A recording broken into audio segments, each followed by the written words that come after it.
Hi hello welcome to Kiran TV news. ముందుగా అందరికీ republic day శుభాకాంక్షలు. ఈరోజు పవన్ కళ్యాణ్ గారి లుక్ చూస్తుంటే చాలా మందికి మరొక భగత్ సింగ్ మళ్ళీ పుట్టాడా అనిపించింది. నిన్న మనందరికీ తెలుసు పవన్ కళ్యాణ్ గారు నాందేడ్లో గురుద్వార్ని సందర్శించడం జరిగింది. పవన్ కళ్యాణ్ గారిని ప్రత్యేకంగా ఆహ్వానించారు. అసలు ఎందుకని పవన్ కళ్యాణ్ గారిని మాత్రమే ఆహ్వానించారు? దేశంలో చాలా మంది నాయకులు ఉన్నారు కదా, ఆయనకి మాత్రమే ఎందుకు ఈ అరుదైన గౌరవం అనేది తెలుసుకునే ప్రయత్నం చేద్దాం. మనతో పాటు సీనియర్ జర్నలిస్ట్ కిరణ్ పోల్దాస్ గారు ఉన్నారు, ఆయన అడుగుదాం. నమస్తే. నమస్తే హరీష్ అన్న, ముందుగా మీకు కూడా రిపబ్లిక్ డే శుభాకాంక్షలు. మీకు కూడా. మీరు చూడొచ్చు పవన్ కళ్యాణ్ గారిని సింగ్ గెటప్ లో, ఒక రౌద్రం రూపంలో. ఎందుకనన్నా మొన్న కర్ణాటక వెళ్ళారు, మీరే తీసుకువెళ్ళారు, మనకి ఉడిపి తమిళనాడు భక్త మురుగన్ దానికి వెళ్ళారు. ఏంటి అసలు ఆయనకి మాత్రమే ఎందుకని పిలవాలనిపిస్తున్నాం? ఇవాళ అంటే ఆయన అక్కడికి వెళ్తే అసలు మనం ఎక్కడో ఆయన ఏదో బయట నుంచి ఎక్కడో సౌత్ ఇండియా నుంచి వెళ్ళి తలపాగా పెట్టుకున్నట్టుగా లేదు. హిందూ అక్కడ సిక్కు సోదరుడు ఎలా ఉంటాడో అచ్చు అట్లానే ఉన్నాడు ఆయన, లుక్ కానీ అన్ని కానీ. తన సతీమణితో పాటు వెళ్ళాడు ఆయన. అంటే భారతదేశంలో పవన్ కళ్యాణ్ గారికి ఒక పెక్యులియర్ స్థానం ఉంది. ఇవాళ ఇంతింతై ఒటుడింతై అన్నట్టుగా పవన్ కళ్యాణ్ గారు ఒక్కొక్క మెట్టు ఎదుగుతూ వస్తున్నారు. మనందరం చాలా మంది లోకల్లో ఆగిపోతా ఉన్నాం ఆలోచనలు. పవన్ కళ్యాణ్ గారు ముఖ్యమంత్రి ఎప్పుడు అవుతారు, ఇక్కడ వరకే పరిమితం అయిపోయింది మన ఆలోచనలు.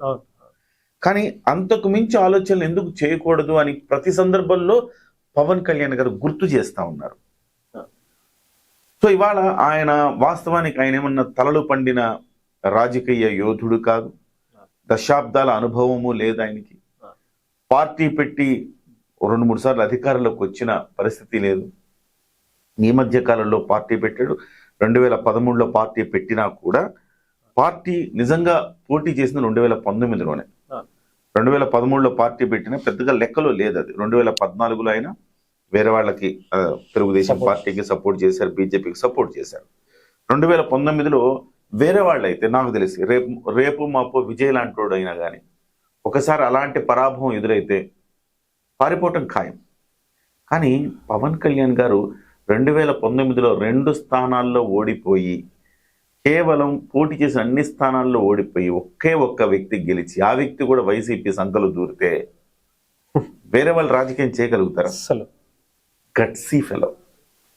ఒక లక్ష్యం కోసం వచ్చాడు, స్వార్థం కోసం రాలేదు అతను. ఆ లక్ష్య సాధన కోసం ఓటమి ఎదురైనా వెనుక అడుగు వేయని ఒక స్వభావం అయింది. ఎస్, నేను గెలుపోటములకు సంబంధించి రాలేదు అసలు. ఆయన బేసికల్ గా సమాజంలో మార్పు తీసుకురావాలనే ఉద్దేశంతో వచ్చారు. ఎక్కడో దగ్గర నా ద్వారా ఎంతో కొంత మార్పు జరుగుతుంది. 25 ఏళ్ల ప్రయాణం అన్నాడు.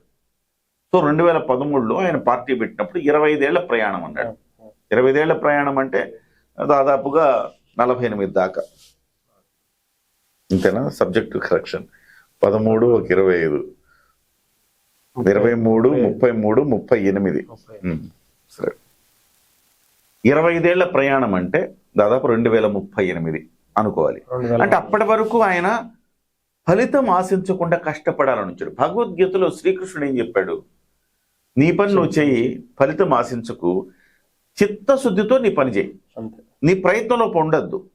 సో ఆటోమేటిక్గా ఫలితం నేను ఇస్తానని చెప్పాడు. అట్లే ఆయన కర్మ సిద్ధాంతాన్ని నమ్ముతాడు, భగవద్గీతను నమ్ముతాడు, సనాతన ధర్మాన్ని ఆచరిస్తాడు.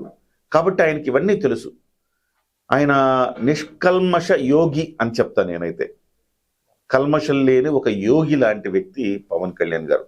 అందుకే ఆయన 2019లో పార్టీ 2019లో ఓడిపోయినా కానీ వెనకడుగు వేయకుండా తిరిగి పోరాడి ఆయన పల్స్ కనుక్కున్నాడు, ఎట్లా గెలవాలి అనేది కనుక్కున్నాడు. 2024లో దాన్ని చేసి చూపించాడు. దేశం మొత్తం ఆయన వైపు చూసింది.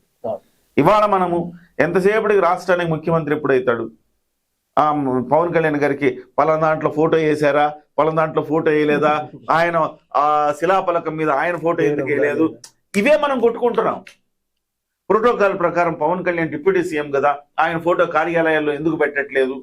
పెడుతున్నారు, చాలా చోట్ల పెడుతున్నారు. నేను చాలా పర్యటనలకు వెళ్ళినప్పుడు చూసాను, నేను చాలా చోట్ల పెడుతున్నారు, అక్కడక్కడ పెట్టకపోవచ్చు. ఇది మనము చర్చించుకుంటున్నాం.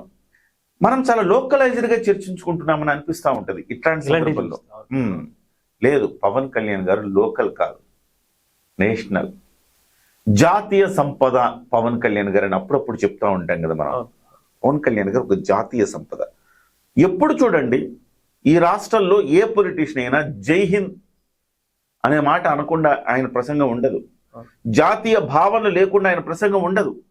కానీ ఏ పొలిటీషియన్ కూడా అలాంటి అంతటి జాతీయ భావనలు, దేశం పట్ల ప్రేమ, మమకారం, ఇవన్నీ కూడా మరో పొలిటీషియన్లో నేను చూడలా. డెఫినెట్గా వాళ్ళకు ఉంటుంది, లేదని నేను చెప్పను, కానీ ఎగ్జిబిట్ చేయడం అన్నాడు ప్రతి సందర్భంలో భారతదేశాన్ని గుర్తు చేసుకోవడం. ఒక దేశభక్తుడు అంటే మనకు గబుక్కని ఎవరు గుర్తొస్తారు ప్రస్తుతం ఉన్న పొలిటిక్స్ అంటే? పవన్ కళ్యాణ్ గారికి గుర్తొస్తారు. అలాంటి వ్యక్తి కాబట్టి యాక్సెప్టెన్సీ వచ్చేసింది పవన్ కళ్యాణ్ గారికి. దేశం మొత్తం కూడా యాక్సెప్టెన్సీ వచ్చింది పవన్ కళ్యాణ్ గారికి. ఎప్పుడైతే సనాతన ధర్మం అనే ఒక దాన్ని మనం ఆయన అనుసరిస్తున్నానని చెప్పాడు, దేశం మొత్తం హిందువుల చూపు ఆయన మీద పడింది. ఇవాళ ఆయన ఒకటే అంటారు, సనాతన ధర్మాన్ని పాటించినంత మాత్రాన హిందూ ధర్మాన్ని నేను ప్రేమించి ఆరాధిస్తాను, ఇతర మతాలను గౌరవిస్తాను అని చెప్తారు. ప్రతి ఒక్కరు చేయాల్సింది అదే. ఒక ఇస్లాం పాటించే వ్యక్తి ఉంటే ఆయన మతాన్ని ఆయన ఆరాధించుకోవచ్చు, ఇతర మతాన్ని గౌరవించాలి. అది ఎక్కడైతే చెడుతుందో అక్కడే ఇబ్బందులు వస్తాయి. ఆయన చెప్పే క్లాజ్ అది ఒక్కటే. సో ఇవాళ ఆయన గురుద్వారా కూడా ఆయన పిలిచారు. తమిళనాడులో మురుగన్ ఉత్సవాలకు ఆయనే చీఫ్ గెస్ట్ గా పిలిచారు. ఎందుకు పిలుస్తున్నారు ఆయన్ని? హిందువులే అనుకుంటే మరి సిక్కులు ఎందుకు పిలిచారు వాళ్ళ గురుద్వారాకి? ఆయన ఐకన్, అన్నిటికీ ఒక సర్వమత చిహ్నం లాగా ఆయన మారుతున్నాడని చెప్పాలి. రేపొద్దున ఇంకొకళ్ళ కడప దర్గా కూడా పిలిచారు అంతకుముందు ఒకసారి. సో అన్నిటికీ వెళ్తాడు ఆయన, అందరూ భాగం. సో దేశం మొత్తం కూడా పవన్ కళ్యాణ్ వైపు చూస్తుంది. మనమే తప్పుడు అంచనాలు వేసుకుంటున్నాం, లోకల్లోనే మనం పోరాడుకుంటున్నాం. పవన్ కళ్యాణ్ ఎప్పుడు సీఎం అవుతుంది? సీఎం కాదు. ఎందుకు పవన్ కళ్యాణ్ గారు సీఎం? దేశ సంపద ఆయన, దేశం గర్వించదగ్గ నాయకుడు, ఏం పిఎం కాకూడదా అని ఒక ప్రశ్న మనం వేసుకుంటే ఆన్సర్ వస్తుంది.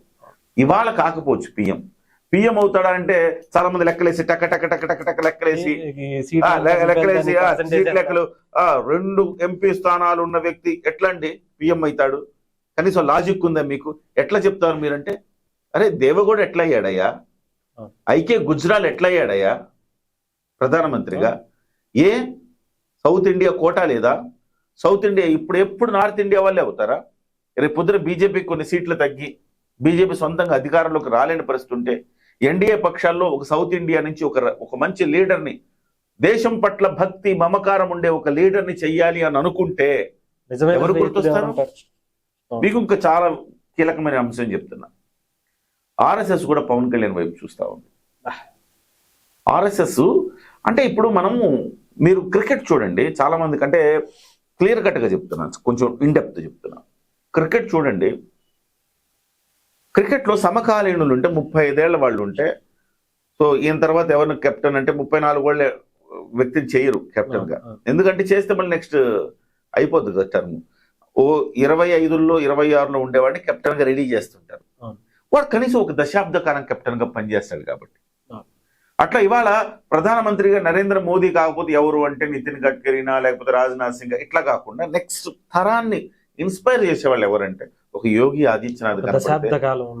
ఒక దశాబ్ద కాలం ఉండి ఒక 2-3 తరాలను ఇన్స్పైర్ చేయగలిగిన నాయకుడు ఎవరంటే ఒక యోగి ఆదిత్యనాథ్ గారు ఒకవైపు కనపడుతుంటే ఉత్తరప్రదేశ్లో, మరోవైపు దక్షిణ భారతంలో పవన్ కళ్యాణ్ గారు కనపడుతున్నారు. నీకు సీట్ల నంబర్లతో సంబంధం లేదు అక్కడ, పెద్ద విషయం. ఎన్డీఏలో ఉన్నాడు ఆయన, సీట్ల నంబర్లతో సంబంధం లేదు. ఒక ఐకే గుజరాల్, ఒక దేవగౌడ ఇలాంటి వాళ్లే అయినప్పుడు దేశం పట్ల బీభత్సమైన మమకారం, దేశభక్తి మెండుగా ఉన్న వ్యక్తి, అసలు అన్ని మతాలని గౌరవించే వ్యక్తి, ప్రజల కోసం తన ప్రాణాన్ని సైతం లెక్క చేయని వ్యక్తి కంటే అర్హుడు ఎవడు ఉంటాడు? అంతే కదా.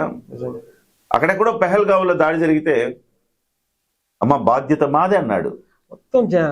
పెహల్గావ్లో దాడి జరిగితే ఆమె దగ్గరికి వెళ్ళి ఏం మాట మాట్లాడాడు? అమ్మ క్షమించమ్మా, నీ కోపం ఉంటే తిట్టమ్మా మమ్మల్ని అన్నాడు. అరే అందరూ ఏమంటారు, అది కేంద్ర భద్రతా వైఫల్యము, కేంద్ర ప్రభుత్వం వైఫల్యం ఇవి అంటారు. ఇవి అనలేదు ఆయన. మా తప్పు, ప్రతినిధులుగా మీరు నాకు ఓటేశారు, మా ప్రభుత్వానికి ఓటేశారు, మా ప్రభుత్వం కూడా దేశంలో భాగమే కదా, కోపం ఉంటే తిట్టమ్మా నన్ను అని ఆమెకు 50 లక్షల రూపాయలు సహాయం చేస్తే ఆ తల్లి కూడా ఎట్లా స్వీకరించింది. ఇవాళ నా బిడ్డలకి చదువులకు ఉపయోగపడుతుంది ఇది. నెక్స్ట్ మా బిడ్డలు చదివి అయిన తర్వాత మంచి పొజిషన్కి వచ్చాక 50 లక్షలు తిరిగి నేను ఇస్తానని చెప్పాను. ఇది ఒక నాయకుడు కేవలం తప్పించుకుపోయేవాడు ఎప్పుడు నాయకుడు కాలేడు.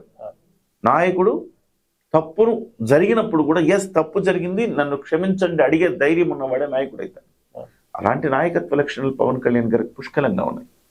ఇవాళ నార్త్ ఇండియా, సౌత్ ఇండియాలోనే మొన్నటి వరకు మాట్లాడుకున్నాం మనం. సౌత్ ఇండియాలో ఒక కర్ణాటక ఉడిపికి వెళ్ళారు. ఉడిపిలో ఆయనకేంటి అభినవ కృష్ణదేవరాయ బిరుదునిచ్చారు. ఒక ఉడిపిలో ఆయన ఎందుకు ఆయన పిలవాలనిపించింది వాళ్ళకి? భారత భాగ్య విధాత అని ప్రధానమంత్రి నరేంద్ర మోదీని ఆహ్వానించి ఆయనకు బిరుదునిచ్చి ఆయన సత్కరించి ఆయన పంపించిన వాళ్ళు, ఆ తర్వాత వాళ్ళకి గుర్తొచ్చింది యోగి ఆదిత్యనాథ్ గుర్తొచ్చాడు, తర్వాత పవన్ కళ్యాణ్ గారు మాత్రమే గుర్తొచ్చారు. ఎందుకు గుర్తొచ్చారు? సో ఆయన ప్రభ దేశవ్యాప్తంగా వెలుగుతా ఉంది. రెండో అంశము, తమిళనాడులో ఆయన మురుగన్ ఉత్సవాలకు ఆయన ఎందుకు ఆహ్వానించారు అంటే దక్షిణ భారతదేశంలో ఒక ఐకన్గా మారారు పవన్ కళ్యాణ్ గారు. ఇప్పుడు ఉత్తర భారతదేశంలో మహారాష్ట్రలో 12 చోట్ల తిరిగితే 12 చోట్ల గెలిచారు. లాస్ట్ టైం ఎన్నికల్లో ఎప్పుడు గెలవని కూడా గెలిచారు. సో మహారాష్ట్రలో పిలిచారు, ఇవాళ నాందేడ్లో, రేపు పొద్దున ఇంకో చోట పిలుస్తారు, కలకత్తాలో పిలుస్తారు, ఇంకో చోట పిలుస్తారు.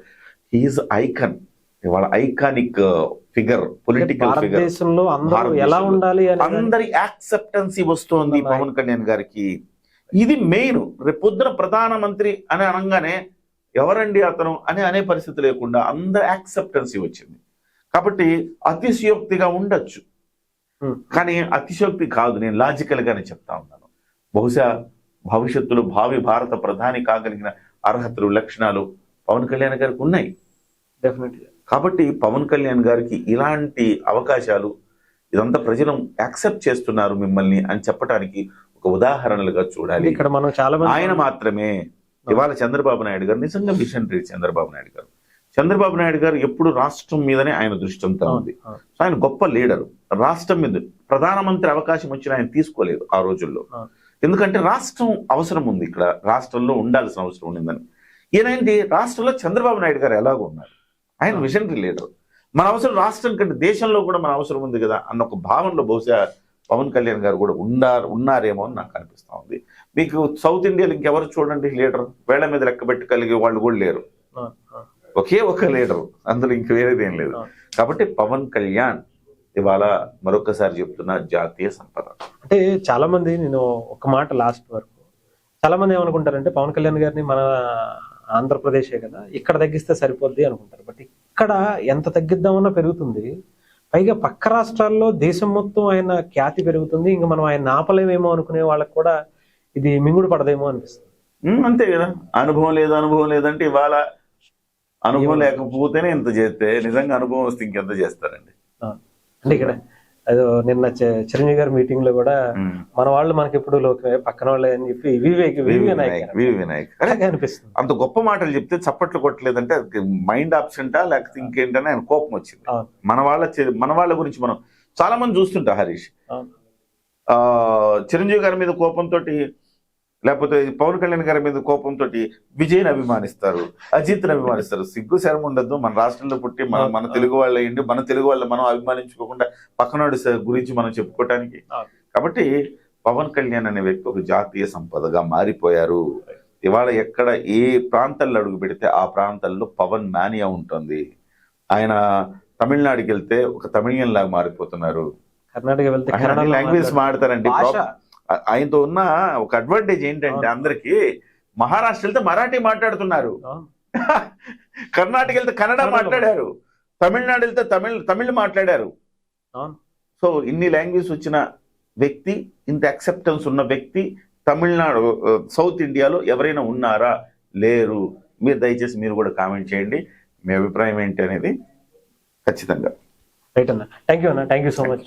ఏదేమైనా కానీ పవన్ కళ్యాణ్ గారు ఒక గొప్ప ఐకానిక్ లీడర్ అని చెప్పి మనకి కిరణ్ గారు చెప్తున్నారు. ఏదేమైనా కానీ మీ అభిప్రాయాన్ని కూడా తెలియజేయండి, దయచేసి సబ్స్క్రైబ్ చేయండి. Thank you.